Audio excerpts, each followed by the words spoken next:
Video script, एकांत और आत्म साक्षात्कार। दोस्तों, जीवन का सबसे बड़ा सत्य यही है कि जब हम अकेले होते हैं तभी हमें अपने भीतर छिपी हुई अनंत शक्ति का अनुभव होता है। वह शक्ति जो हमेशा हमारे साथ रही है, लेकिन जिसे पहचानने का साहस हम बहुत कम करते हैं। श्री कृष्ण ने गीता में कहा है, आत्मा न जन्म लेती है न मरती है, वो सदा से है और सदा रहेगी। इस संसार की सबसे मूल्यवान वस्तु कोई पद, पैसा या व्यक्ति नहीं है, बल्कि आपका आत्मिक मित्र यानी आप स्वयं। आज का यह वीडियो आपके जीवन में नई दिशा का संदेश लेकर आया है।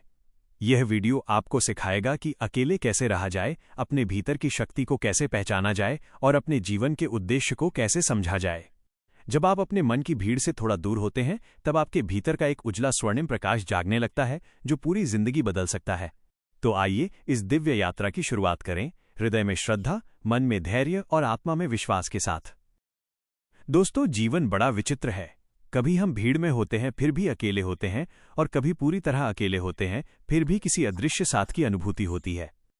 औ से उत्पन्न इस ब्रह्मांड में हर आत्मा अपनी अपनी यात्रा पर है, और इस यात्रा में सबसे सच्चा मित्र हम स्वयं हैं। लेकिन अधिकांश लोग इस सत्य को समझ नहीं पाते। वे भीड़ में खो जाते हैं, दूसरों की राय, दूसरों की अपेक्षाओं में अपनी ही शक्ति भूल जाते हैं। श्री कृष्ण ने गीता में स्पष्ट कहा, आत्मा अमर है, शाश्वत है। जिस दिन मनुष्य ये समझ लेता है कि वो स्वयं में पूर्ण है, उसी दिन से उसका जीवन बदलने लगता है। आज जब हम कहते हैं अकेले रहना सीखो, तो इसका अर्थ ये नहीं कि संसार से भाग जाओ। इसका अर्थ है स्वयं से मिलो, अपने भीतर उतरना सीखो, अपने विचारों को सुनो, अपने कर्मों की जिम्मेदारी लो। जिस दिन तुम अपने कर्मों के स्वामी बन जाते हो, उसी दिन तुम अपने जीवन के स्वामी बन जाते हो। अकेलापन कोई सजा नहीं है। ये वह क्षण है जब आत्मा स्वयं से संवाद करती है, जब ईश्वर अंदर से पुकारता है। कुरुक्षेत्र की रणभूमि में अर्जुन मोह में पड़ गए थे। सब उनके सामने था, लेकिन भीतर अंधकार था। तभी श्री कृष्ण ने उनकी आत्मा को जगाया। उन्होंने कहा, भाग्य पर मत बैठो, अपने कर्तव्य को पहचानो।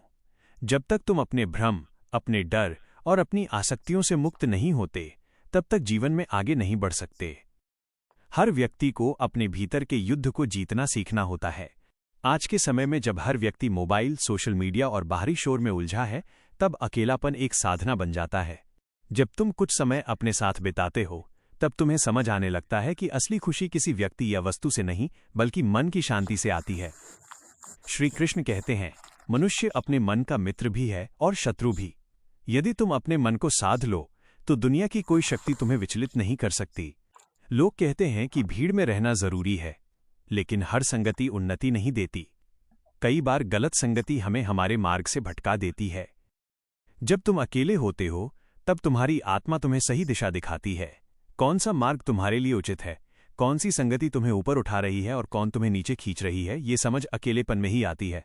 जब तुम मौन में बैठते हो, तो धीरे धीरे यह अनुभूति होती है कि तुम्हारा शरीर सिर्फ मांस नहीं, बल्कि ब्रह्म का अंश है। यही कारण है कि साधु, सिद्ध और योगी वनों में जाते हैं। वे संसार से भागते नहीं, वे स्वयं तक पहुंचते हैं। जब बाहरी आवाजें शांत होती हैं, तभी अंदर की आवाज सुनाई देती है, और वही आवाज सच्ची मार्गदर्शक होती है। श्री कृष्ण की शिक्षा भी यही है, सत्य को बाहर मत खोजो, सत्य तुम्हारे भीतर है। अकेलापन ध्यान का सबसे सुंदर रूप है। जब इंसान अकेला होता है, तब वो अपनी सोच को देखने लगता है, और जैसे जैसे सोच शांत होती है, वैसे वैसे परम शांति प्रकट होती है। गीता का सार यही है, आत्मा और परमात्मा अलग नहीं है। बस हमें ये याद करना होता है। अकेले रहना सीखना खुद को पहचानना है, जहां कोई दिखावा नहीं, कोई तुलना नहीं, केवल सत्य। यहीं से वास्तविक विकास शुरू होता है। श्री कृष्ण स्वयं इस सत्य का जीवंत उदाहरण हैं। वे हर परिस्थिति में शांत रहे, चाहे युद्धभूमि हो या राजसभा, क्योंकि वे जानते थे बाहरी संसार बदलता रहेगा, लेकिन अंदर का सत्य सदा स्थिर है। दोस्तों, कभी अकेले बैठिए, गहरी सांस लीजिए और स्वयं से पूछिए, मैं कौन हूं? धीरे धीरे उत्तर शब्दों में नहीं, अनुभूति में मिलेगा। यही श्री कृष्ण की गीता का सबसे गहरा रहस्य है। अकेलापन एक कला है, और जिसने यह कला सीख ली, वह वास्तव में स्वतंत्र हो जाता है। जब मन स्थिर हो जाता है, तब जीवन स्वयं आनंद बन जाता है। दोस्तों, आगे हम जानेंगे कि अकेलेपन में आत्म साक्षात्कार कैसे जागता है, और श्री कृष्ण की शिक्षाओं को व्यवहारिक जीवन में कैसे उतारा जाए। इसलिए वीडियो को अंत तक देखें, लाइक करें और कमेंट में लिखें जय श्री कृष्ण। जय श्री कृष्ण। क्या आप चाहेंगे कि मैं इस स्क्रिप्ट के लिए कुछ विजुअल सुझाव, विजुअल सजेशन